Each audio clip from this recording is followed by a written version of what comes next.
Olá, pessoal, boa noite. Sejam todos bem-vindos, bem-vindas a mais um encontro da nossa disciplina de metodologia do trabalho científico. Hoje é quarta-feira, dia 18 de agosto. É o nosso quarto e último encontro, já que as aulas seguintes são para as atividades avaliativas. Na aula de hoje, nós vamos dar prosseguimento aos procedimentos que são utilizados dentro dos nossos processos de estudo. Dentre eles, nós temos o fichamento.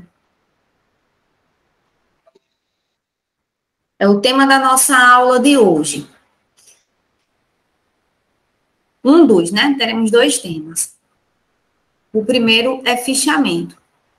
Certamente, vocês já ouviram esse termo, e às vezes a gente conhece o termo, mas não sabe muito bem, muito exatamente como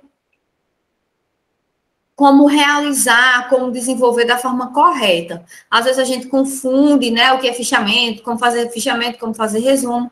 Então, no decorrer das nossas aulas, nós estamos percebendo que existem diferenças entre esses instrumentos. Mas, apesar de cada um deles ter as suas respectivas características, todos eles são importantes para o nosso processo de aprendizagem.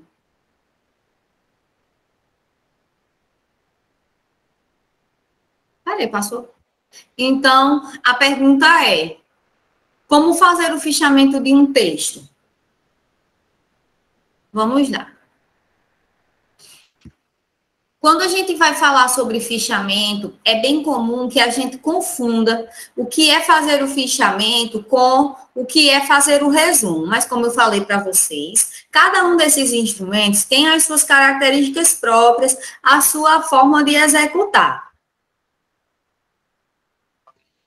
Então, para a gente não confundir mais o resumo com o fichamento, é lembrar: o resumo é a sintetização de uma obra ou de parte dela.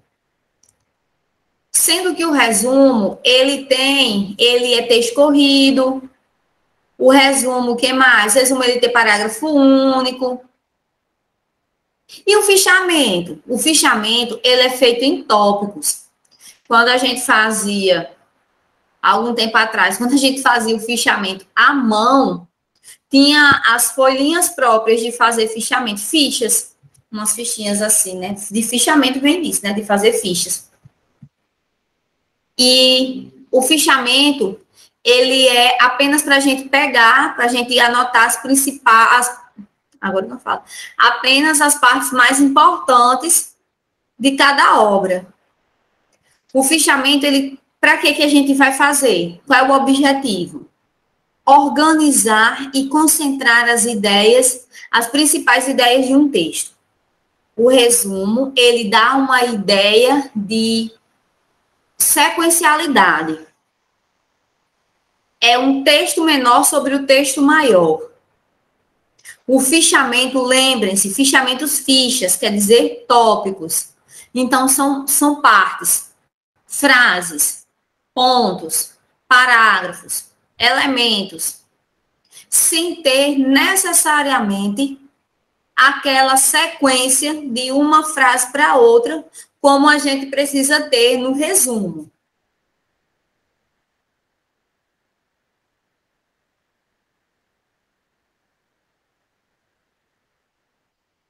O fichamento, ele pode ser só de uma parte? Sim. O fichamento, ele pode ser de uma obra completa, ou seja, de um livro, de um artigo, ou pode ser apenas de uma parte, de um capítulo, de uma seção.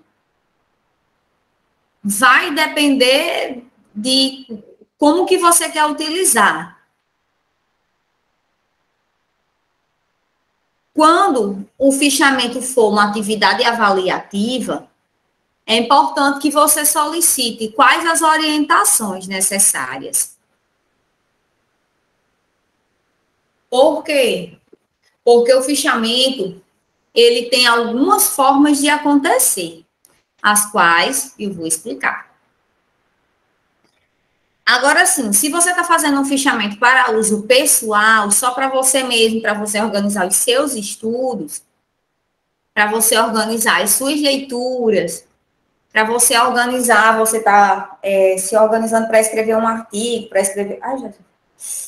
escrever um artigo, um determinado trabalho, e você está fazendo várias leituras de vários textos, e você quer fichar, então a forma de fichamento vai ser muito própria. Você vai escolher uma delas.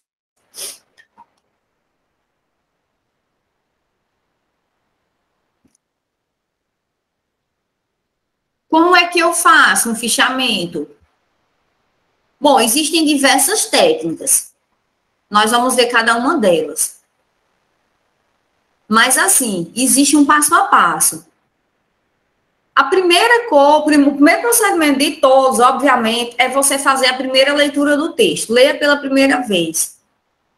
Leia e compreenda. Esse texto está falando sobre o quê? Qual é o assunto principal? Quais são os assuntos secundários? Primeira coisa que você tem que fazer é compreender a mensagem do texto. Aí você também pode fazer a leitura com grifos, que é o que eu mais gosto de fazer. Como eu falei, as técnicas de estudo que envolvem leitura e escrita, elas são as mais diversas. E não é uma mais certa do que a outra. Mas sim a que mais lhe seja favorável. Às vezes, o processo de estudo que é favorável para mim pode não ser para você. Então, isso é muito variado. E aí, depois de você fazer a leitura, você vai escolher, né, qual é o seu tipo de fichamento. E como eu vou escolher, professora, como escolher o tipo de fichamento? Ele tem muito a ver, se você estiver fazendo para você mesma, se não for uma atividade avaliativa, o seu modelo de fichamento vai ser de acordo com a sua forma de estudar. A minha forma de estudar, eu tenho dificuldade em pegar papel e caneta, pega o papel e caneta e transcrever. Então, eu gosto de grifar o texto, eu gosto de colocar aqueles post-it quando for necessário, aqueles adesivos coloridos. Então, essa é a minha forma de ler, entender e ajudar a fixar. Mas qual é a sua forma de fazer é muito variado. Então, a gente só descobre a partir do próprio... A gente só descobre a partir do próprio processo. O importante é que você tenha a sua forma, o seu jeito, a sua técnica. Isso é o mais importante.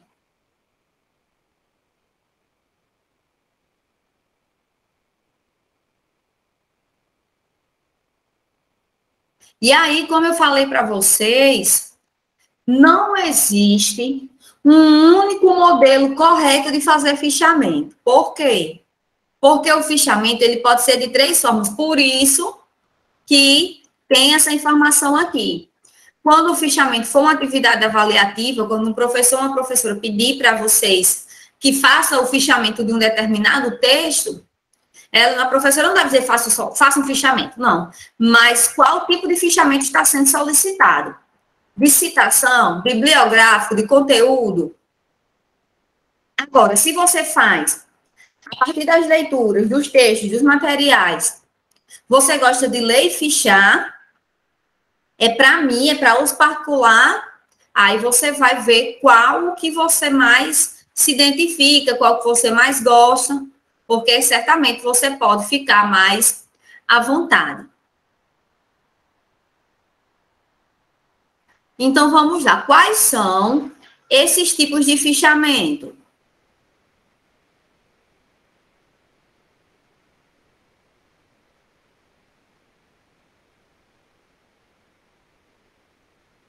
Nós temos o fichamento de citação. É a transcrição de uma ideia no formato de citação direta. Isto é a transcrição literal daquela frase. Do jeito que está no texto, eu copio para o meu fichamento. Da forma como está lá, eu passo para cá.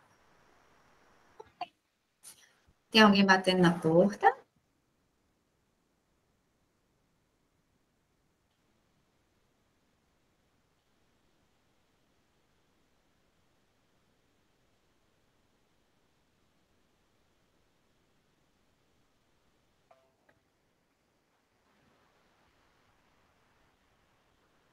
Então, do fichamento de citação.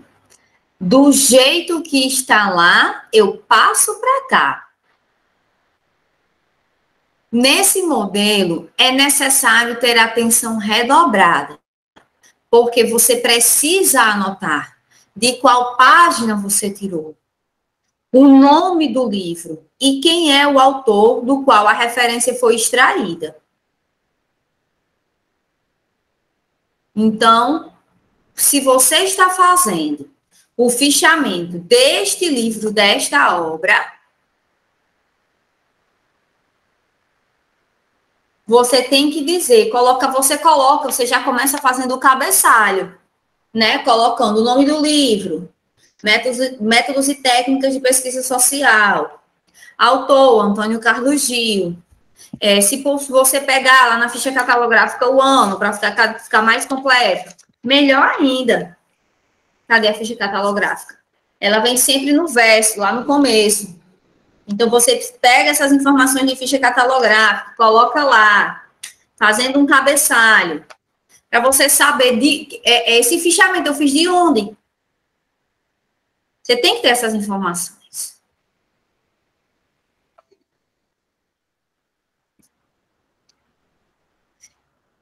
O fichamento de citação, ele tem que ser preciso, assertivo.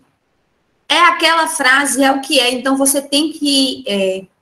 algumas pessoas têm mais facilidade, outras não. Claro que é uma habilidade que a gente vai desenvolvendo no decorrer do tempo. Que é essa habilidade de ler e conseguir pegar frases que são fundamentais. E, a partir daquelas frases, gerar uma compreensão sobre o texto. Então, por quê? Porque você está fazendo um fichamento de citação, você não está fazendo um resumo. É pegar frases. Então, tem que ser algo pontual. Se, por acaso, aquele parágrafo ele é importante, mas você vai utilizar apenas uma parte, você pode utilizar esse símbolo aqui para pegar apenas a parte que você quer. Quando uma frase está cortada, vou mostrar o exemplo aqui. Quando você corta uma frase, aí você utiliza esse símbolo. O que significa esse símbolo? É quando a gente vê esse símbolo... Peraí.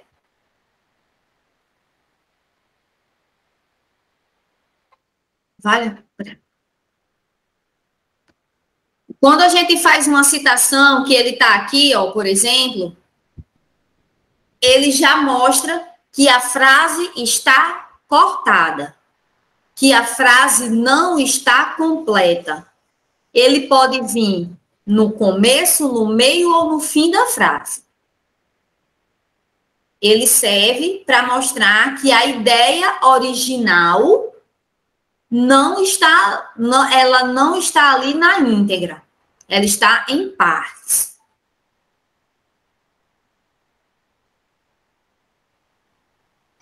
Tendo em vista que o fichamento de citação, ele repete exatamente a ideia do autor, é citação, do jeito que está lá, você traz para cá, ele deve ser feito de acordo com as normas da ABNT. Aí aqui, para ficar melhor a compreensão,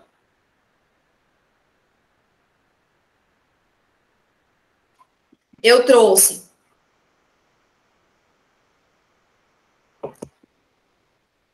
esse texto que eu peguei da internet, radiografia de tórax em neonatos em ventilação mecânica, uso da projeção e perfil. Então, uma dissertação. E se a partir dessa dissertação eu for fazer um fichamento de citação, eu fui lá, achei que essa frase está interessante.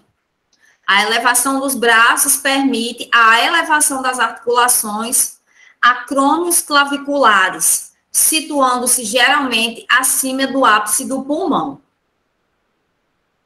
A frase, do jeito que o autor colocou lá, eu coloquei, né, no final, tudo conforme as normas. Citação, ou seja, frase pequena, entre aspas, ao final, o nome do autor, o ano e a página. Se você digitar aí na internet, colocar esse título, o título dessa dissertação, você vai abrir ela, e você vai ver que na página 27 está essa citação. Dando prosseguimento à minha leitura, ao meu fichamento de citação, eu achei essa outra frase interessante. Em razão dessas inúmeras variáveis, a interpretação adequada dos raios-x de tórax e suas questões técnicas são cruciais para se chegar ao diagnóstico correto. Peraí, tem alguém batendo na porta.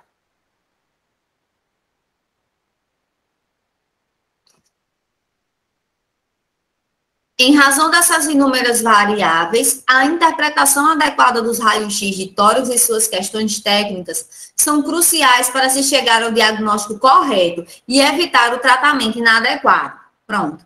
Essa frase, ela está mais ampla? Está. Tem mais coisa nela? Tem. A frase completa. Só que no meu fichamento, eu entendi que não era necessário eu repetir toda a ideia. Então, por causa disso, eu coloquei o símbolo chave, eu sempre confundo se é chave ou colchete, acredita? Peraí que eu digo já.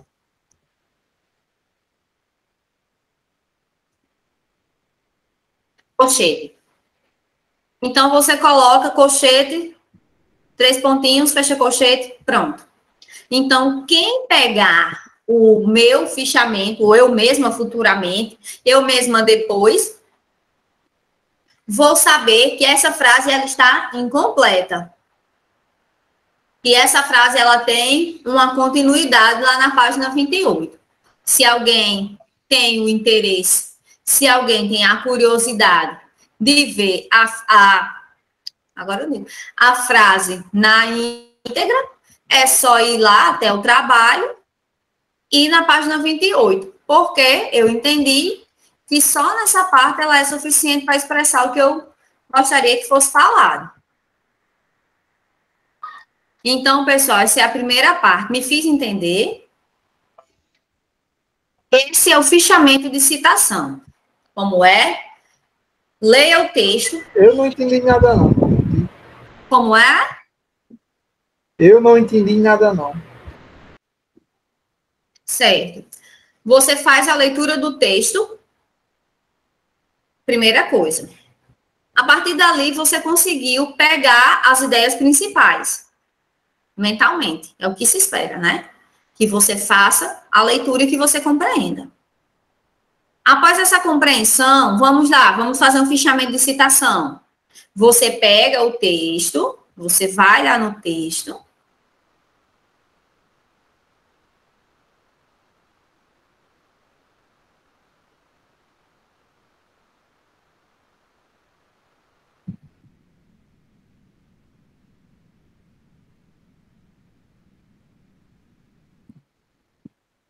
Pronto.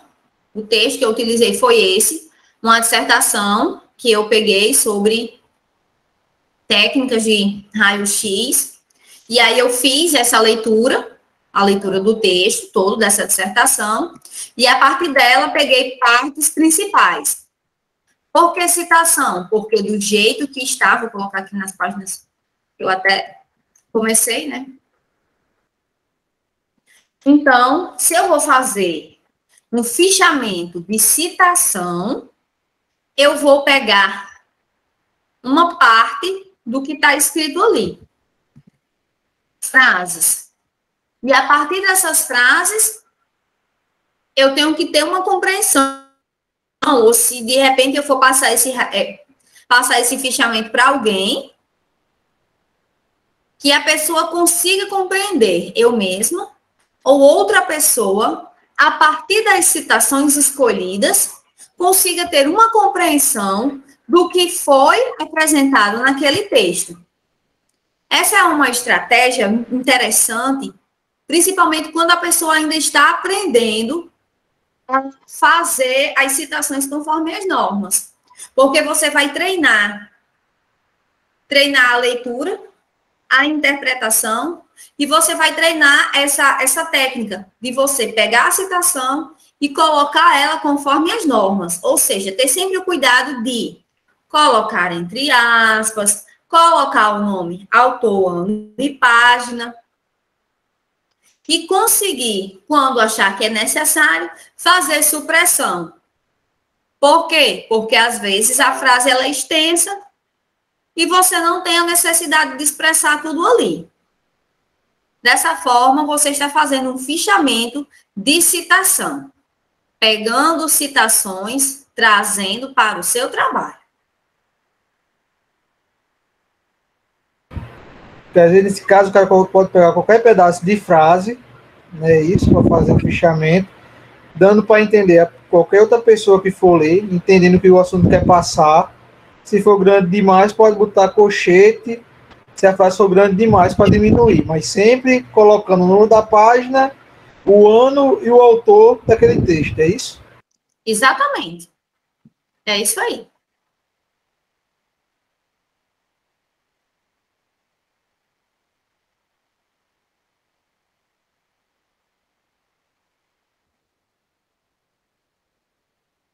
Essa é a forma de fazer o fichamento de citação. Temos outros.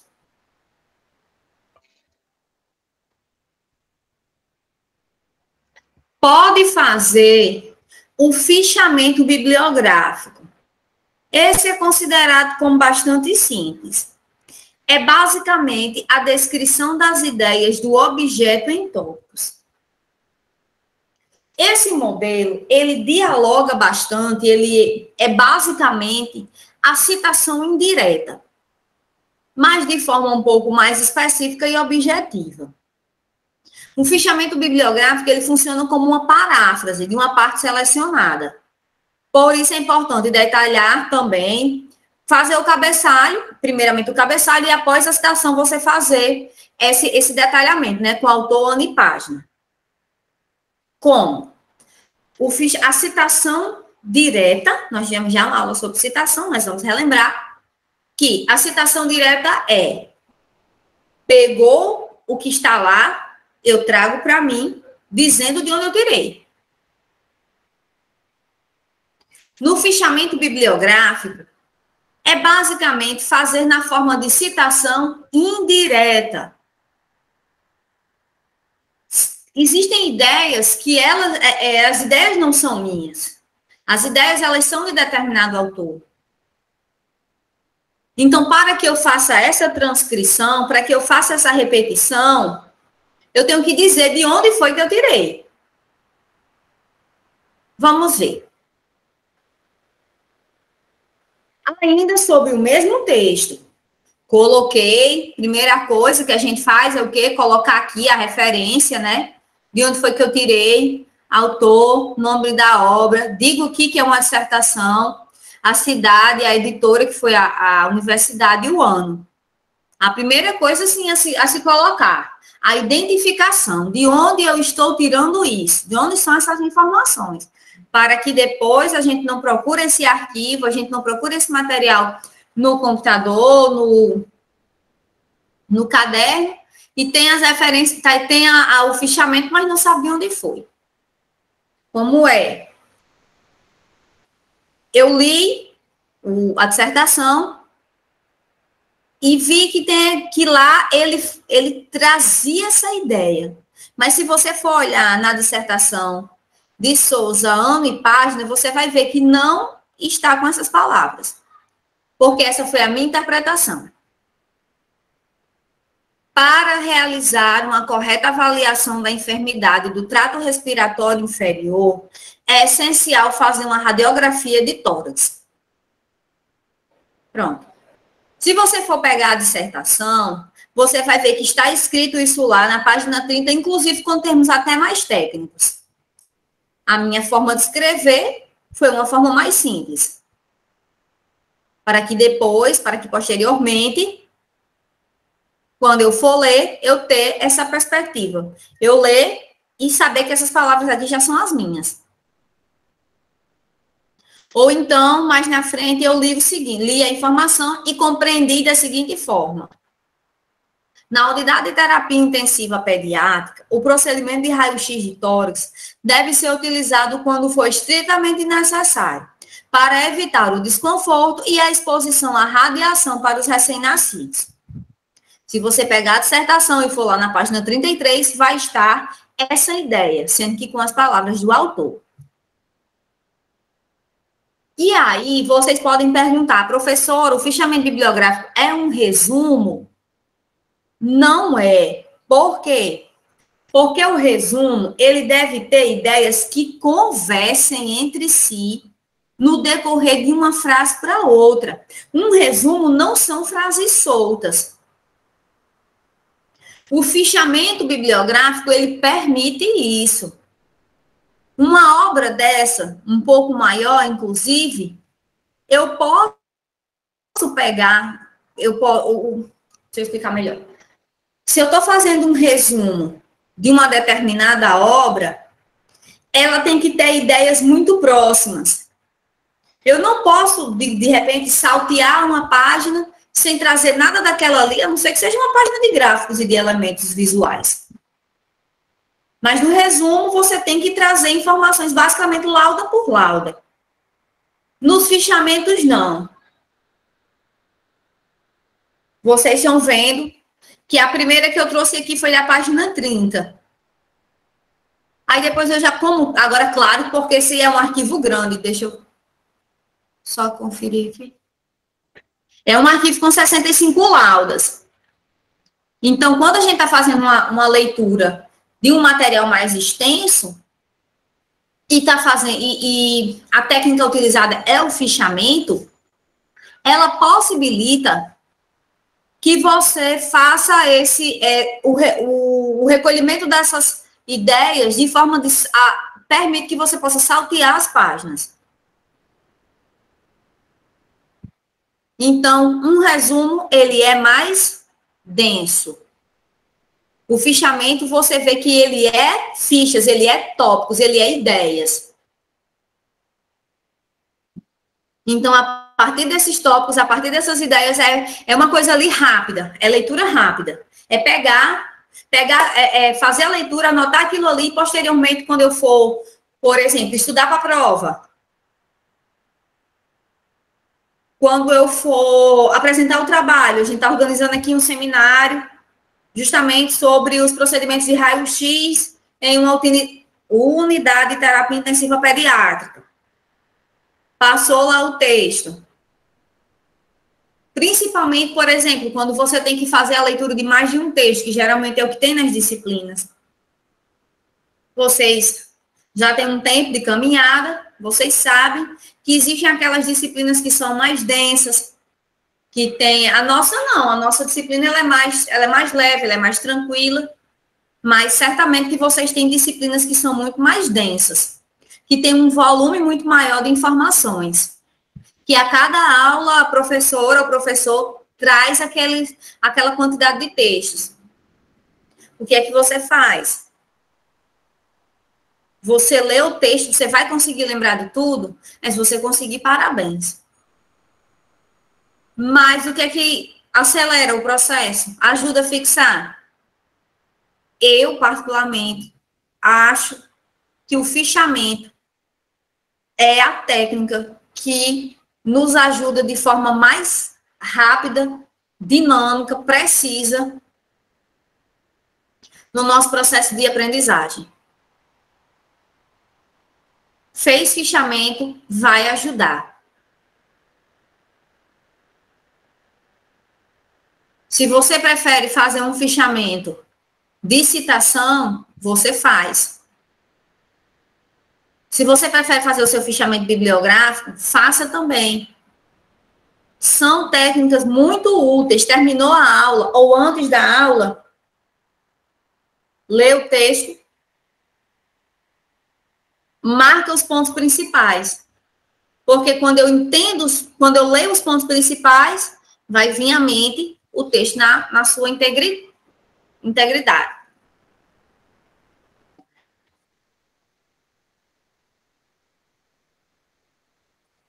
Já no fichamento de conteúdo,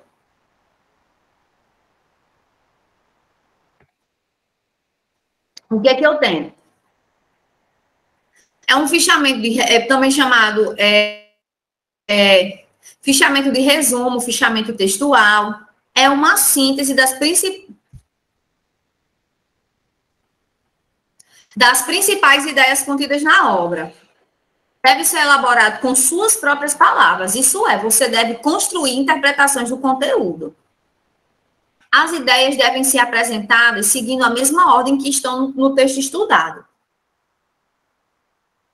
Essas outras duas técnicas anteriores, elas são muito próximas do texto. Então, como eu falo para vocês da forma como eu tenho de me adaptar, até porque no caso também, como eu sou professora, eu tenho que são muitas aulas, muitos conteúdos, muitas informações, até porque não é só aqui, não é só essa disciplina, enfim. Então, eu acho tudo mais rápido quando eu gosto do fichamento de citação. Até porque se no próximo ano for ministrar essa disciplina novamente, certamente esses materiais vão ter algumas alterações. As minhas perspectivas, sempre que eu faço uma leitura, mesmo que seja do mesmo texto, eu faço a mesma leitura do mesmo texto, até porque tem disciplinas que a gente ministra com uma certa frequência, como, por exemplo, outras disciplinas que eu tenho de pesquisa, a disciplina de pesquisa, que é só metodologia, mas de pesquisa, de política social, principalmente, né, no caso da FACESA. Então, as leituras, elas são acumuladas. Então, quando eu vou ler aquele texto, eu digo, nossa, mas eu grifei isso aqui, mas eu acho que o mais importante agora é trazer essa informação, é esse momento. Então, é trazer outras interpretações. A gente pode, sim, trazer outras interpretações. Então, por isso que eu gosto da citação, porque a citação, ela vai me permitir, a citação, ela vai me possibilitar uma outra... vai me possibilitar outras interpretações. A cada vez que eu vou lendo o texto, a cada vez que eu preparo uma disciplina. O fichamento de conteúdo, ele é a leitura, ele é o grifar, ele é o marcar, mas já associado de interpretação. Algumas pessoas gostam? Sim. Outras pessoas gostam? Não. Por quê? Porque a interpretação do conteúdo... ela permite que, ela não permite, ela demanda que você tenha mais tempo. E tempo a gente hoje sempre fala, né? Não tenho tempo para isso, não tenho tempo para aquilo, estou muito ocupada, não sei o quê, não sei o quê. Então, essa leitura em que você já deve trazer junto uma interpretação, ela demanda mais tempo. Ela requer mais de você. Agora, se você pode fazer isso, ótimo, isso é excelente. Como eu falei para vocês, o tipo de fichamento vai de acordo com o seu jeito de ser, com o seu tempo. O importante, que eu sempre falo para todas as minhas alunos, é leia o texto e se você escolhe a sua forma de fazer o fichamento. É o caminho, o melhor procedimento. Como fica um fichamento de conteúdo? Aí vamos lá. Como vocês sabem, eu utilizei a dissertação para os que eu entendo que fica mais didático. Utilizei a mesma dissertação para todos os modelos de fichamento. No fichamento de conteúdo, deixa só eu ver aqui. Peraí. Não sei se está uma boa visualização para vocês, ou se ficou a fonte pequena, pelo menos aqui, mas no material, a fonte está com tamanho bom. Então, pronto. Eu decidi, eu gosto, a professora pediu, fichamento de conteúdo, vamos fazer. Então, vamos lá.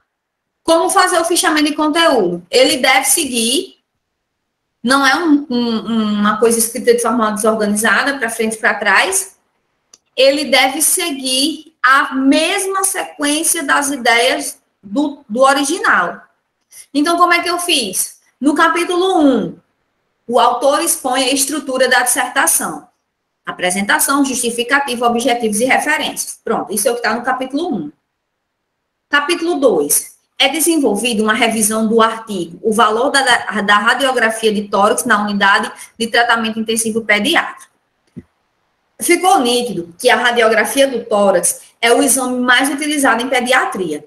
Por meio dele, é possível auxiliar e determinar diagnósticos, precisar a localização de tubos, catéteres e sondas, analisar a condição torácica pré e pós procedimentos médicos e avaliar a evolução clínica.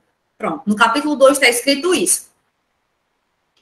E aí eu não fiz todo, mas aí a sequência seria essa. No capítulo 3, o autor vai explicar isso e isso, dessa forma, não sei o quê.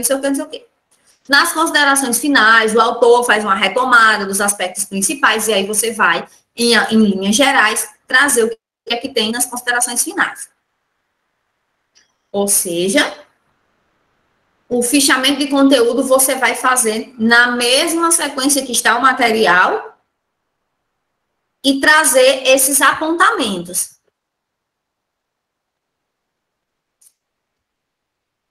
Percebam que a identificação, ela vem no fichamento de citação. Cadê? Ó, a identificação como ela fica.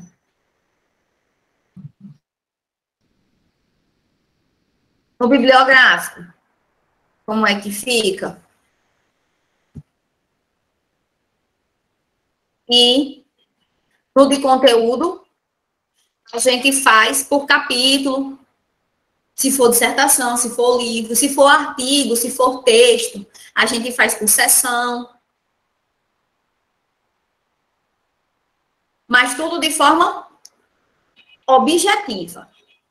Não é coisa extensa, demorada, prolixa, não. É ler e entender. Então, eu acho que vocês não fizeram a leitura da dissertação, mas creio que ficou nítido. Que pelo menos o capítulo 2, que é o mais denso, é o que tem mais informações, é o quê? Nesse capítulo, se vocês quiserem, né, ler o material depois, alguém tiver interesse, né, nessa área específica, nesse tema específico, é falando sobre o procedimento do raio-x na UTI pediátrica.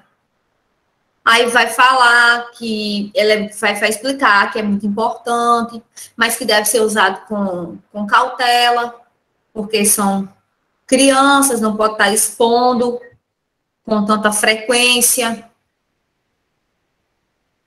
mas que é fundamental para uma análise médica nos procedimentos, tanto antes como depois de cirurgias, de evolução, para perceber a evolução clínica, tal e tal. Então, pegou um material, vai estudar, escolha como fichar.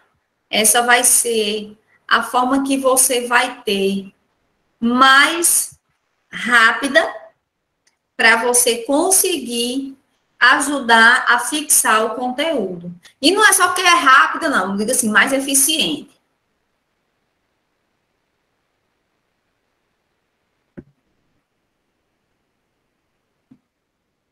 Essa é a nossa explicação sobre fichamentos. Agora nós vamos passar para um outro tema. Espera aí. Vou colocar aqui em tela para vocês.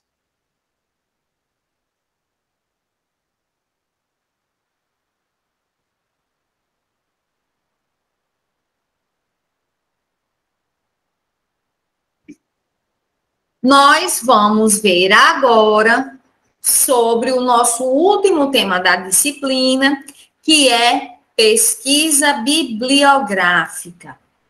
Fundamental para nosso processo de estudo, para a execução, para a realização de toda e qualquer atividade. O start é aqui, na pesquisa bibliográfica. O que acontece é que, às vezes, a gente não sabe por pesquisa bibliográfica. Então, como fazer?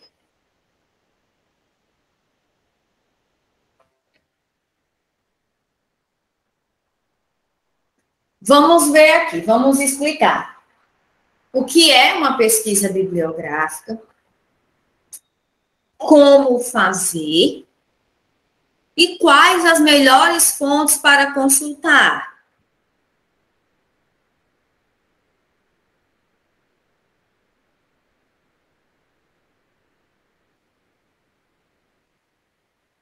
Pesquisa bibliográfica. O que é? É fazer o levantamento da bibliografia que já foi publicada de forma física ou virtual, sobre determinado assunto, tema, área que você quer pesquisar, que você tem interesse. A sua finalidade é proporcionar conhecimento à literatura produzida, de modo que sirva de apoio para o desenvolvimento de outros trabalhos científicos. O que é que já foi produzido, o que é que já foi estudado, o que é que já foi desenvolvido sobre a atuação do técnico em radiologia em tempos de pandemia de Covid-19. Atuação quais os procedimentos técnicos necessários para a atuação em uma UTI pediátrica. O que é que você gosta, ou o que é que você está sendo chamado a pesquisar naquele momento? Antes de nós, alguém já estudou. Então, eu vou ver, saber, conhecer, entender, antes de mim, o que é que veio, para que o meu trabalho, ele tenha fundamentação. Gente, as ideias, elas não saem da nossa cabeça de uma hora para outra. A gente precisa saber, a gente precisa perceber, conhecer, identificar. Logo, a pesquisa bibliográfica é o ponto de partida para qualquer pesquisa científica. Gente, pesquisa científica é o termo utilizado para, mas eu posso dizer para vocês, qualquer trabalho, qualquer atividade que vocês forem fazer, qualquer atividade, qualquer uma mais simples, você vai fazer uma pesquisa bibliográfica. Você vai fazer este levantamento.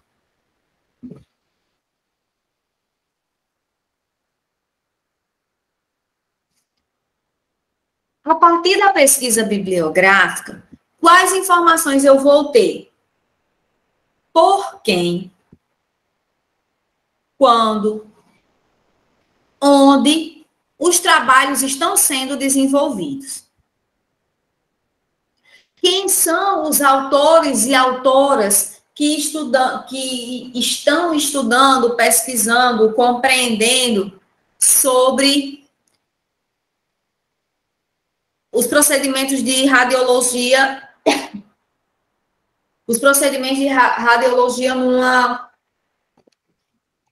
num hospital de atendimento às pessoas com câncer?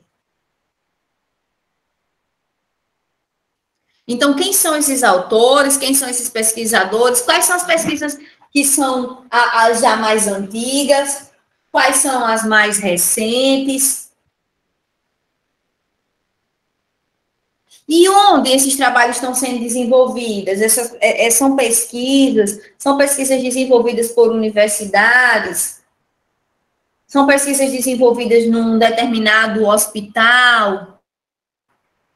Então, na pesquisa bibliográfica, eu vou saber quem são os pesquisadores, as pessoas de referência, os trabalhos mais recentes, e onde estão sendo desenvolvidos. Existe um determinado site, existe uma determinada organização, um conjunto de pessoas, um grupo de estudos.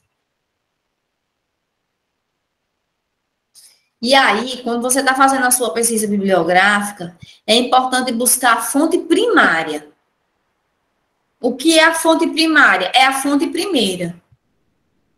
Se todo mundo está citando determinado autor, eu não vou me contentar com a citação que fizer, eu vou em busca de saber exatamente quem é essa pessoa e como é esse trabalho, ter essas informações.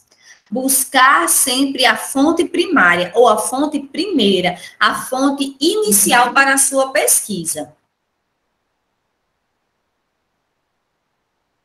Professor, e para fazer a pesquisa bibliográfica, eu posso fazer como? Bom, a gente sugere, a gente apresenta, não é?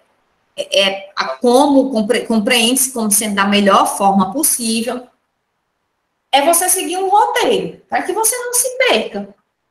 Para que você não se perca no seu estudo, para que você principalmente não perca tempo. Porque, afinal de contas, isso é algo que a gente nunca quer fazer. Obviamente, a gente espera que não aconteça, é que não tenhamos perca de tempo. Então, como fazer?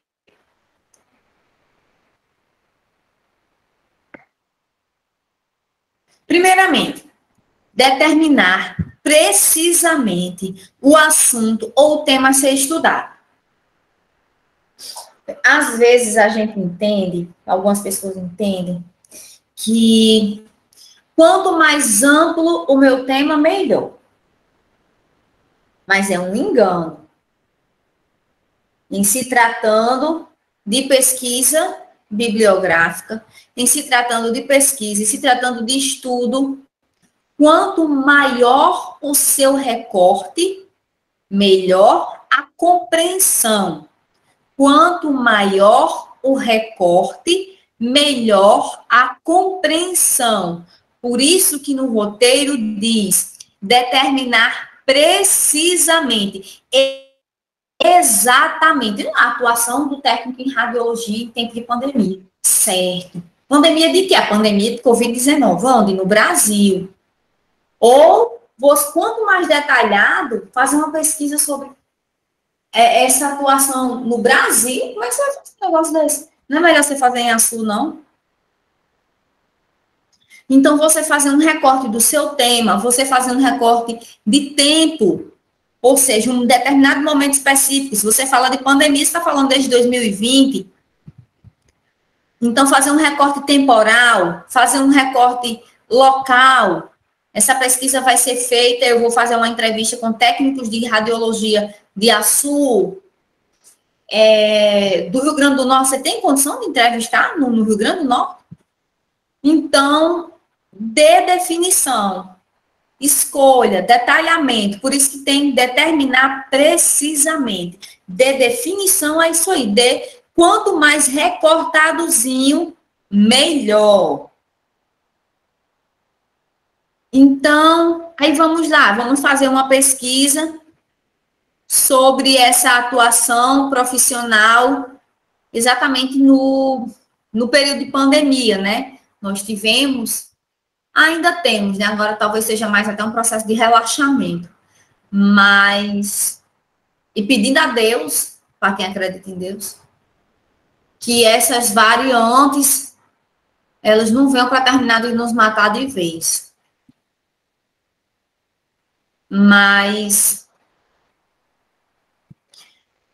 a pandemia trouxe diversas mudanças nos processos de trabalho dos profissionais, principalmente saúde, e esses trabalhadores e trabalhadoras precisaram se adaptar, ter maiores cuidados, novas compreensões. Então, vamos fazer uma entrevista com esses profissionais, mas na UPA tem um grupo, no regional tem um grupo. Então, escolha, você quer ir para onde? E na Oitava Rosada também faz, né?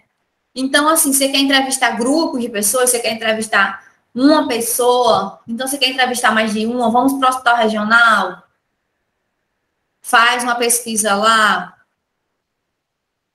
Então, vamos organizar em palavras-chave. Organize a sua pesquisa naquelas palavras. Quando a gente vai fazer uma pesquisa, que a gente digita no Google, a gente geralmente coloca o quê? Uma frase bem grande? Não. Nós colocamos geralmente palavras ou frases curtas. Então, depois que você faz a delimitação do seu tema, você organiza as palavras-chave. Escolha 3 palavras para direcionar, para serem as categorias de trabalho.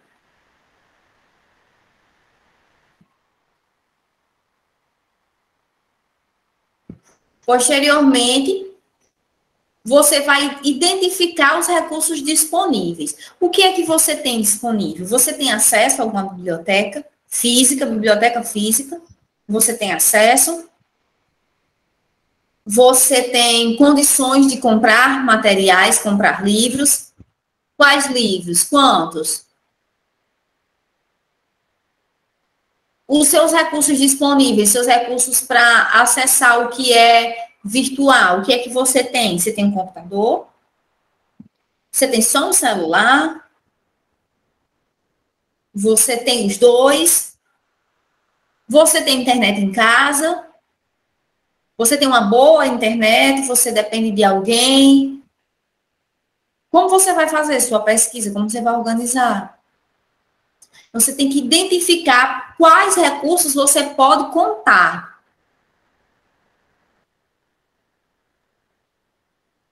Depois, você vai organizar um cronograma. Por quê? Porque toda pesquisa ela tem que ter começo, meio e fim. Ela tem que ter um momento para se encerrar. Então, você tem que estabelecer seu cronograma. Em agosto, eu faço a definição da pesquisa, junto com as palavras-chave. Em setembro, na primeira semana de setembro, eu vou fazer o processo de identificação dos recursos.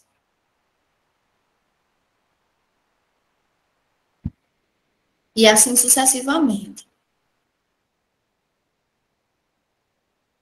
E aí você vai conhecer as fontes de referência sobre o assunto.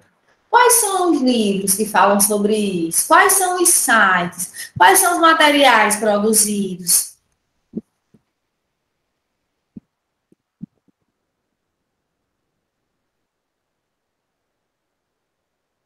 Antes mesmo de começar a pesquisa, a gente recomenda, é interessante, que você entre em contato com as professoras, professores da área, para obter informações de fontes e autores a serem pesquisados.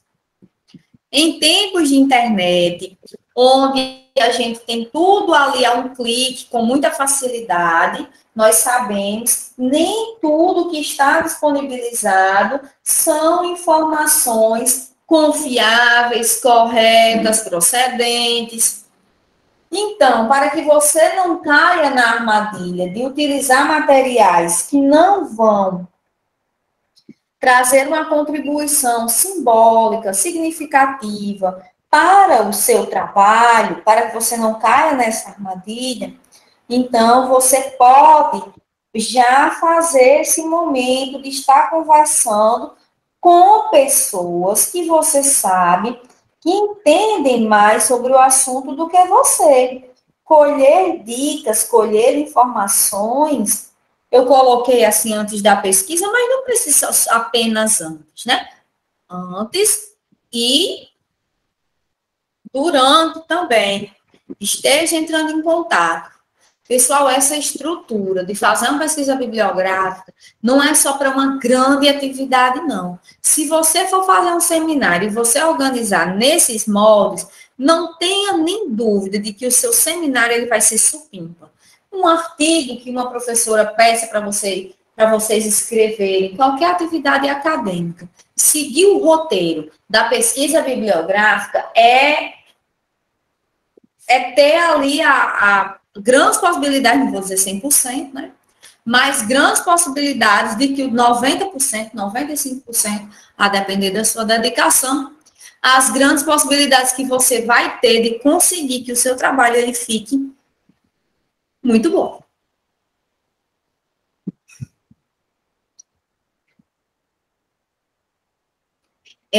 Quando a gente fala sobre pesquisa bibliográfica,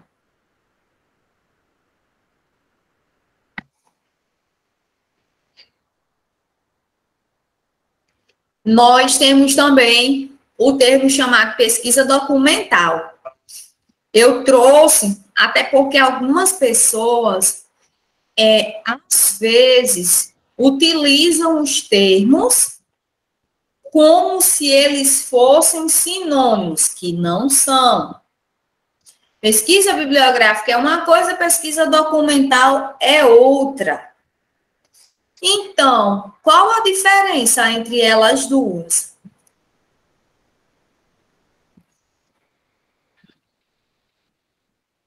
A pesquisa bibliográfica, ela se realiza a partir do registro disponível. Ela vem decorrente das pesquisas anteriores. Acho que isso já tinha ficado até nítido para vocês. Já a pesquisa documental, como o seu próprio nome já diz, ela vem de documentos. A diferença é, o conteúdo ainda não teve um tratamento analítico. Em uma pesquisa documental, o conteúdo ainda não teve um tratamento analítico. O que é que isso significa? O que é que isso quer dizer? Por exemplo, quando você vai fazer uma pesquisa sobre o código de ética, é uma lei. Lei é lei. Não tem um tratamento analítico, não tem uma interpretação, ela está ali pura e seca. Agora, se você vai fazer, se você vai escrever um artigo e o seu artigo vai resultar... Não, desculpe. Se você vai escrever um artigo sobre o código de ética da sua profissão e você vai consultar um trabalho que se chama o Código de Ética Comentado, aí é uma pesquisa bibliográfica. Se você vai escrever e a sua fonte de leitura é diretamente o próprio Código de Ética, a lei, aí a sua pesquisa ela é documental. Então, se ali é uma legislação, se aquele material são dados censitários, dados do IBGE, dados produzidos pelo próprio conselho profissional, aí é uma coisa. É documental, porque são documentos que não tiveram interpretação, ele está ali por estar, puro e seco. Quando ele passa por um processo de estudo, com análise, com interpretações, aí trata-se de uma pesquisa bibliográfica.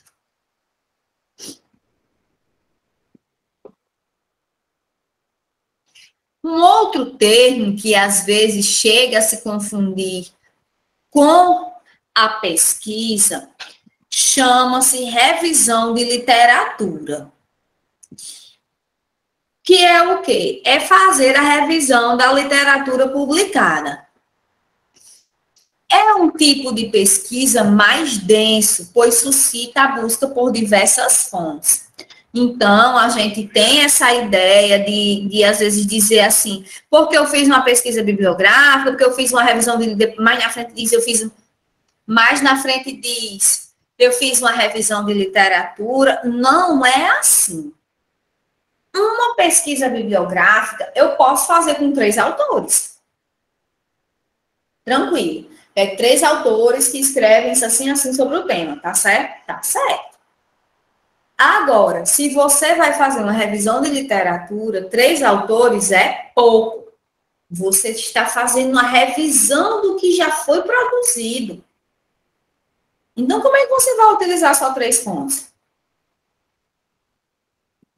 Então, para a pesquisa bibliográfica, 3 autores supre.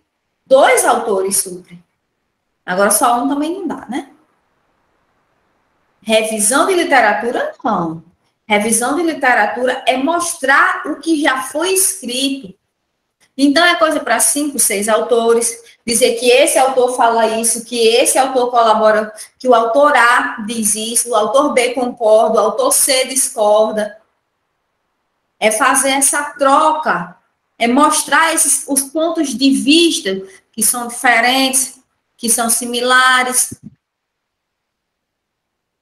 Por isso que eu coloquei, revisão de literatura é um tipo de pesquisa mais denso, puxa mais de você, porque você vai exigir mais leituras.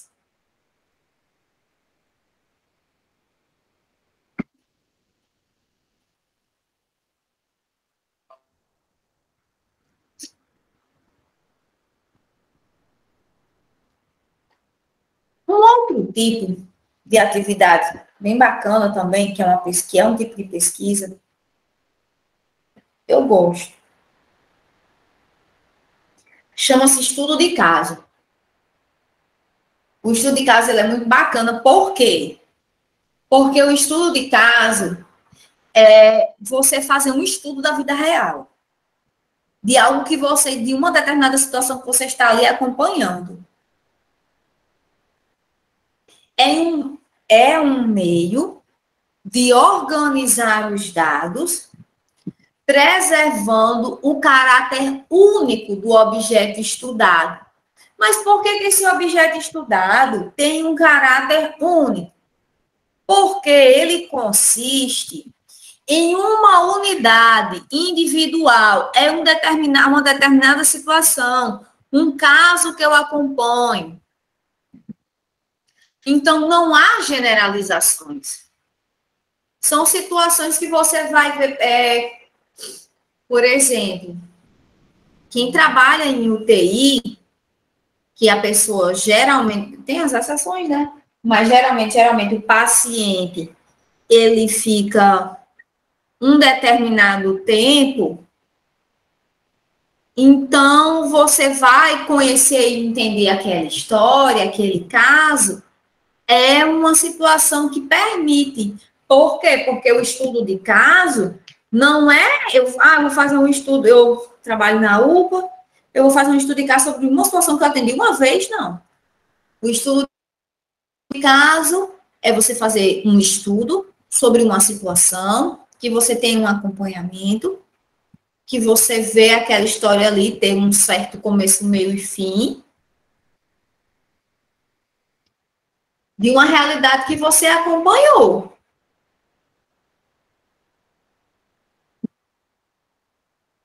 Então, ela é bem interessante, só que assim, não permite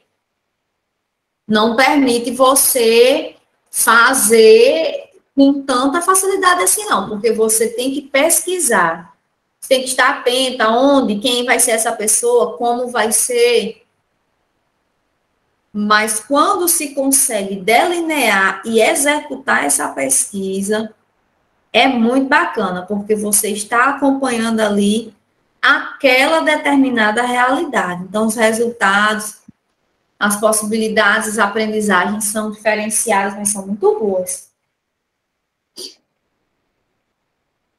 Eu entendo que um estudo de caso é um tipo de procedimento que fica, digamos assim, mais fácil de você conseguir desenvolver quando vocês estiverem trabalhando. Né? Quando você estiver no seu local de trabalho, aí você vai ter aquela aproximação com o paciente, o usuário de determinado setor e aí você vai conhecendo, né? A gente conhece tantas pessoas, a gente conhece tantas histórias, tantas situações. Acho que para quem já está trabalhando, que pegou esse momento tão diferenciado na história do nosso país e teve a oportunidade de estar trabalhando agora durante a pandemia, deve ter acompanhado casos interessantíssimos, talvez de pessoas muito idosas que foram para a UTI, mas conseguiram se recuperar. Então, isso permite um estudo de caso. Então, principalmente daquelas histórias, daquelas situações bastante adversas, de onde a gente não espera mais quase nada, né? A gente só espera dizer que a gente não espera mais nada, porque acabou totalmente a fé e a esperança, mas daquelas situações assim, desenganadas. Então, quem trabalha com pessoas em situação de alto risco, então, certamente, tem muitas histórias para contar e estudos de caso que renderiam realmente um bom material. Fica aí a dica para quem tiver vontade, para quem tiver interesse, né? Não hoje, né? Mas um dia, quando vocês estiverem atuando, vocês vão ver, espero que se lembrem, vocês vão ver como a cada dia vão aparecendo pessoas e situações que, inclusive, até nos marcam e que possibilitam diversas reflexões.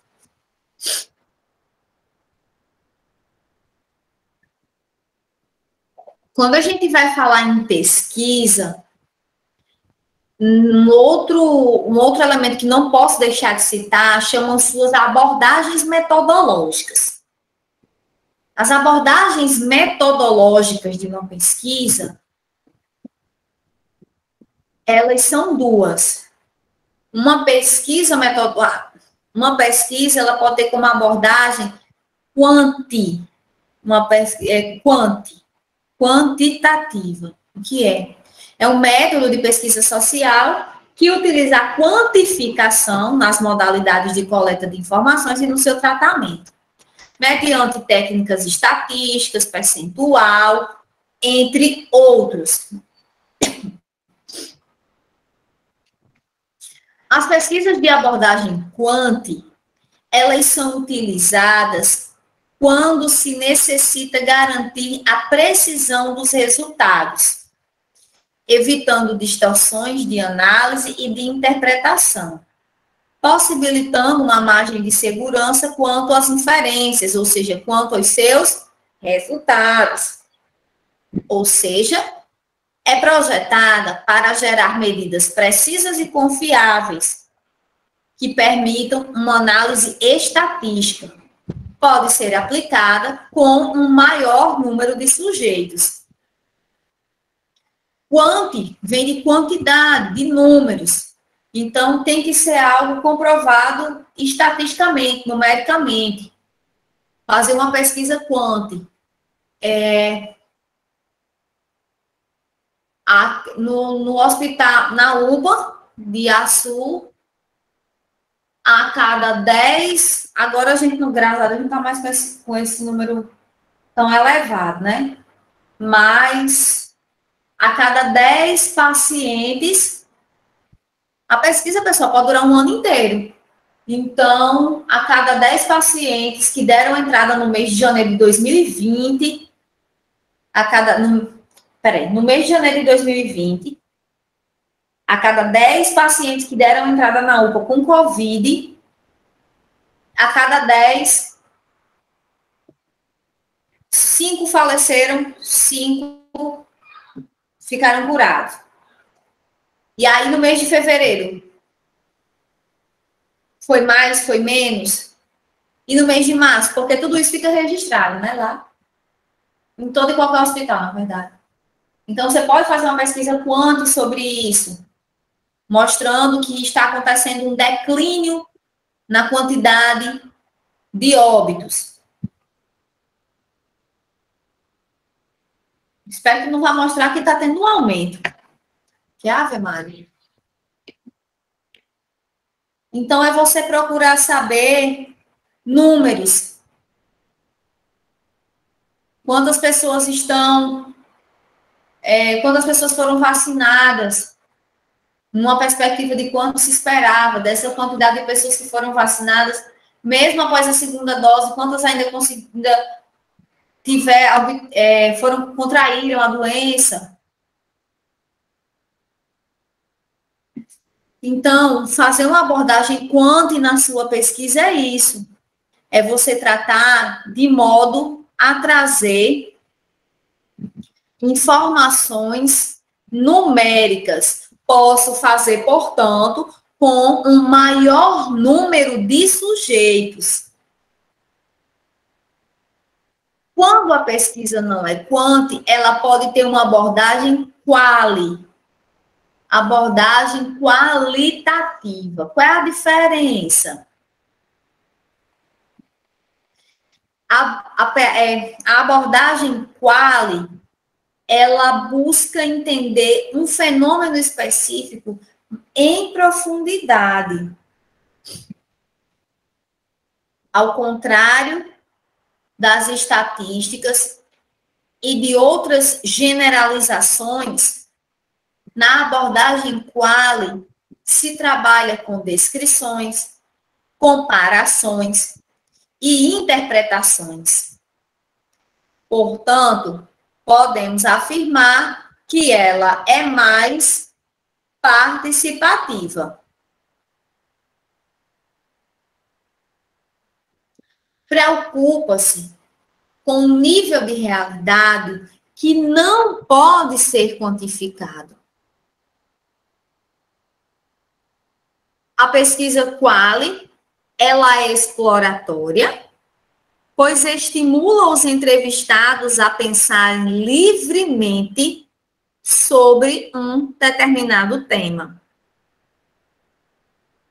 Considerando que ela é participativa, que ela busca ouvir os entrevistados, então, é recomendado que seja aplicada com o menor número de sujeitos. E aí vocês podem perguntar, professora, uma abordagem, ao desenvolver a minha pesquisa, a abordagem metodológica, ela precisa ser apenas, ou uma ou outra, eu tenho que utilizar apenas uma?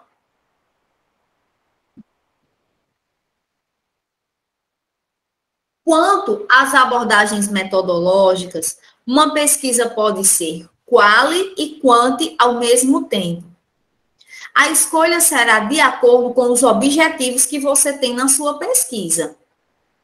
Então, você pode sim trazer elementos quanti para a sua pesquisa. Você pode trazer números, censos, pesquisas percentuais. Você pode trazer essas informações para a sua pesquisa. Inclusive, elas vão acrescentar, elas vão adensar o conteúdo, vão melhorar suas interpretações, trazer novas ideias, enfim. Mas você pode também fazer uma pesquisa que seja direcionada com apenas um tipo de abordagem, ok? Então, pessoal, esses eram os 2 temas da nossa aula de hoje. Fichamento e como fazer pesquisa bibliográfica.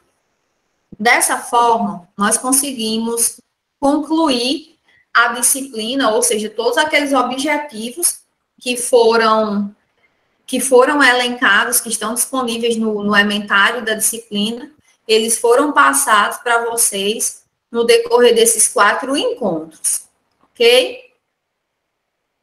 Como vocês já sabem, vocês não são alunos de primeiro período mais, né? Então, como vocês sabem, a disciplina ela tem 6 encontros, são 4 encontros de conteúdo e 2 encontros de fazer a avaliação estilo prova. Logo, amanhã, vocês já conhecem as regras, as orientações da instituição. Então, vocês sabem já o horário que a prova fica disponível. É o mesmo horário de sempre, o mesmo acesso de sempre, tá bom? Vocês vão ter lá. O que mais? Sobre a prova vai valer 8 pontos. A prova tem 8 questões. São 8 questões de múltipla escolha, com letras A, B, C, D e E, onde apenas uma delas estará correta. Apenas uma delas estará correta ou incorreta. Estejam atentas e atentos. Leiam a prova com muita tranquilidade, porque algumas perguntas elas estão pedindo a resposta certa e algumas estão pedindo a resposta errada. Lá vai estar escrito para você saber. Então, leia com muita tranquilidade, porque, afinal de contas, perder uma questão é perder um ponto. E a gente sabe, vocês sabem mais que eu, inclusive, que perder um ponto é um prejuízo na avaliação. Sobre a prova, tem alguma questão, mas acho que não, né? Porque segue bem o modelo, eu imagino, do que já é utilizado.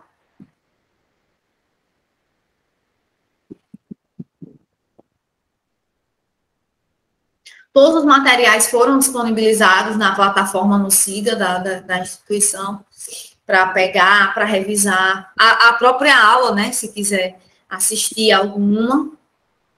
E aí,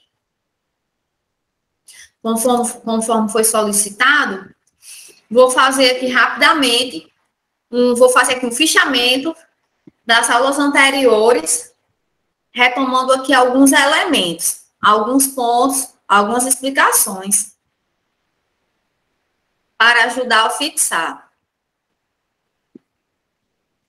Na nossa primeira aula, nós estudamos sobre a sistematização do conhecimento e o método científico. Nessa aula, nós compreendemos que as fontes de conhecimento podem ser as mais diversas. O conhecimento ele pode vir a partir da observação, algo muito próprio seu, mas o conhecimento ele pode vir através das crenças religiosas para quem tem. O conhecimento ele pode vir por meio das chamadas autoridades. As pessoas que para você representam autoridade, um líder político, seus pais, professores, enfim. O conhecimento ele pode vir por meio do conhecimento filosófico, da compreensão de mundo. E o conhecimento ele pode vir que no momento da nossa formação, que é agora, e da atuação profissional de vocês, o conhecimento de mundo que vai surgir a partir do conhecimento científico, ele é o que mais nos interessa, ele é o que mais interessa a vocês nesse momento.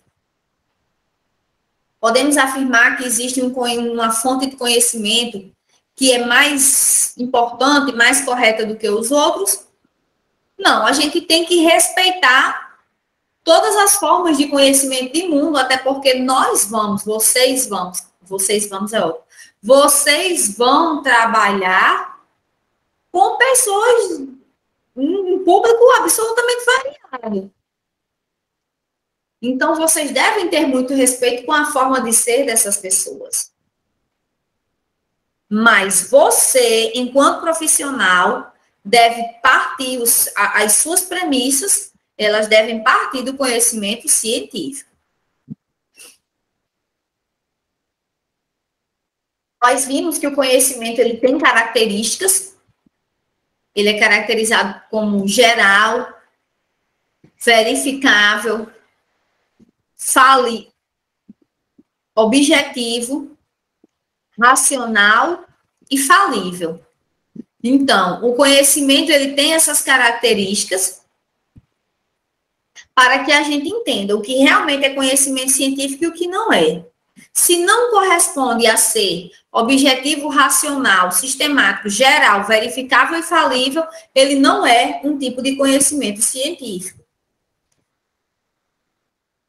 Ainda na nossa primeira aula, se foi a que teve mais conteúdo, nós estudamos o que é método científico. O que é um método? Método é um caminho que a gente percorre para chegar a um determinado fim. E o método científico, ele é o quê? É o conjunto dos procedimentos e técnicas intelectuais para que a gente consiga obter o conhecimento. Nós estudamos o que é pesquisar, que pesquisa é a descoberta de respostas para determinados problemas, para determinadas situações. Nós estudamos sobre o que é como sistematizar o conhecimento. Então, nós vimos sobre leitura direcionada, nós vimos sobre linguagem científica e acadêmica, qual é o diferencial, quais são as características, como usar, e que tudo isso repercute diretamente na sua atuação profissional. O seu conhecimento, até a sua imagem profissional, o seu zelo com a profissão, com sua atuação profissional, elas são expressadas são características expressadas de diversas formas. Entre elas, a forma como você conduz o seu atendimento, quando você prossegue estudando, quando você se dedica à sua profissão, isso expressa o seu zelo com a sua profissão, com a sua atuação. Tudo isso foi o que nós estudamos na aula 1. Na aula 2, nós estudamos sobre técnicas de leitura e de estudo. Então, como ler? Como fazer uma boa leitura? Por que a gente deve saber ler bem? Uma boa leitura é aquela que permite assimilar conhecimento, é aquela que nos ajuda a preparar o intelecto. E a partir de uma boa leitura, nós conseguiremos ter um posicionamento crítico diante da realidade. A gente só pode expressar uma opinião quando a gente tem conhecimento sobre aquele assunto.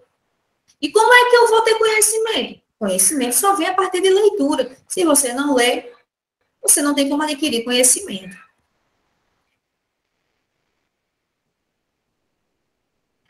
Nós estudamos que existem estratégias para leitura, estratégias que podem nos ajudar bastante. A leitura ela pode ser prática e objetiva, quando você pega um texto e você vai ler especificamente o título e os títulos das seções, dos capítulos, as palavras-chave. Você pode fazer uma leitura mais aprofundada. Você pode fazer uma leitura em que você lê e você já consegue trazer a sua compreensão a partir dela. No momento em que você consegue ler, entender,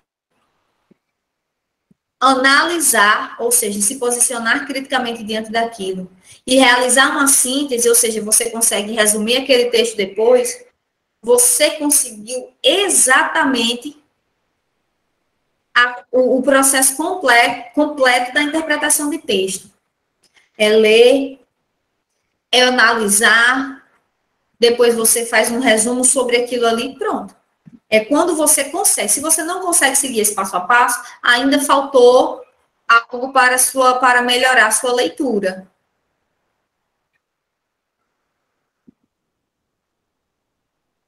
Essa foi a aula 2. Deixa eu procurar aqui a aula 3. Na aula 3, nós estudamos sobre resumo. Então, nós aprendemos que para fazer um resumo, existem normas da ABNT sobre isso. É a norma 6028, que explica que um resumo é uma apresentação concisa dos pontos relevantes de um documento. Então, quando você lê o título e quando você lê o resumo, você já deve perceber se aquele material ele é do seu interesse ou não. Um resumo, segundo as normas da ABNT, ele tem uma forma de ser, uma forma de estar organizado. Ou seja, existe uma estruturação que é composta por introdução, objetivos, metodologia, resultados e considerações finais. Às vezes a gente diz assim, passou um resumo é uma atividade feita de qualquer jeito. Não é. Um resumo, ele deve, no resumo, devem constar essa estruturação. E no resumo, deve constar também as palavras-chave daquele texto. Ainda na aula 3, nós estudamos também sobre a normalização dos trabalhos acadêmicos. Esse material, eu comecei explicando para vocês o que é a ABNT, que a gente tanto fala, tanto a gente escuta falar, principalmente no processo da formação, que é a Associação Brasileira de Normas Técnicas. E a gente tem uma ideia que a ABNT ela serve só para normalizar os trabalhos acadêmicos. Pronto, só serve para isso. Não é. A ABNT, ela tem uma função, aliás, ela tem diversas funções, né? Mas é um órgão responsável por normalização. Então, normalização dos trabalhos, normalização técnica, para o fornecimento de insumo, para o aprimoramento tecnológico. Então, o fato de as vestimentas, agora eu não falo, os EPIs utilizados, os tipos de máscara, não existem diversos tipos de máscara. Então, tudo isso, elas não é coisa inventada só por uma pessoa, não. Tudo isso passa pela ABNT. Um tamanho que uma luva deve ter. Um peso que algo que que uma maca deve suportar. Diga aí, uma pessoa que é mais pesada sobe na maca e a maca se quebra? As empresas que fabricam macas, elas têm orientações que devem ser seguidas. E essas orientações são normas técnicas. E essas normas técnicas, elas vêm da ABNT. Mas é muito comum a gente só lembrar de ABNT e trabalho. Mas vocês agora, a partir dessa aula, vocês aprenderam e estão agora revisando que não é só isso. Existe muito mais.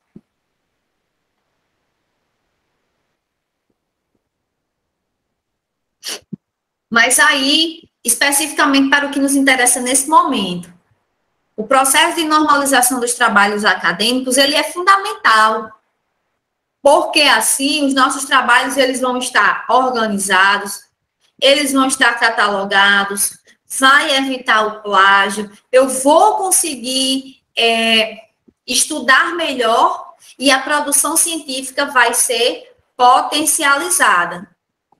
Porque os trabalhos não vão estar organizados de qualquer jeito.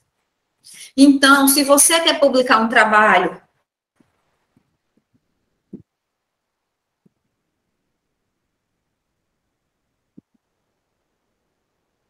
se você, de repente, vai mudar de instituição, você chega em outro lugar para estudar, os trabalhos, tirando uma ou outra exceção, se seguir a padronização da ABNT, vai ser aquela que eu expliquei para vocês e pronto. Trabalhos acadêmicos são enviados no Word, o tamanho da fonte, o layout, né, a questão das margens. Então, aquilo ali, aquelas normas, elas são o que são em todo lugar. Não apenas porque é aqui, porque é na nossa aula.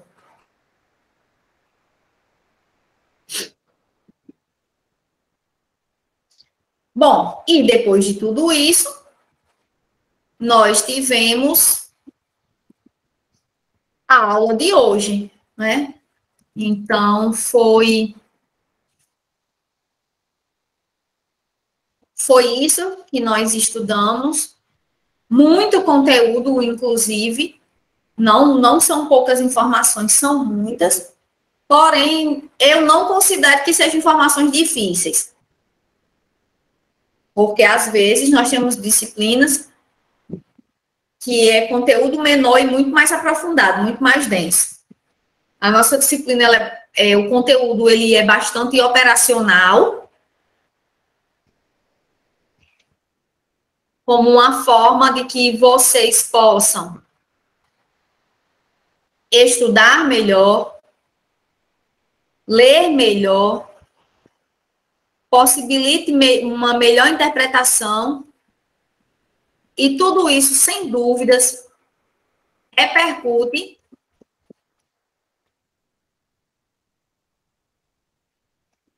na sua atuação profissional. Na verdade, isso repercute desde já, na sua vida aqui enquanto aluno, enquanto aluna.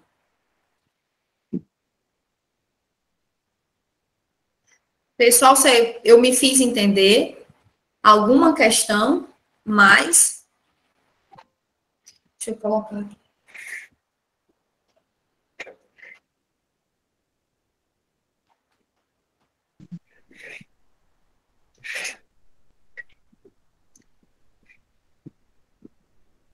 A prova vai estar bem tranquila, tá certo? Então, vocês não se preocupem. Estudem, obviamente, mas pode estudar sem grandes preocupações, pelo menos eu entendo, né? Se tiver acompanhado bem direitinho a disciplina, que na verdade foi o caso até de vocês mesmos que estão aqui, foram os alunos que estiveram no decorrer da disciplina. Então, eu só consigo imaginar, só consigo esperar que vocês possam se sair muito bem. Estudou por apostila, dá para fechar a prova. Com certeza. Tá bom?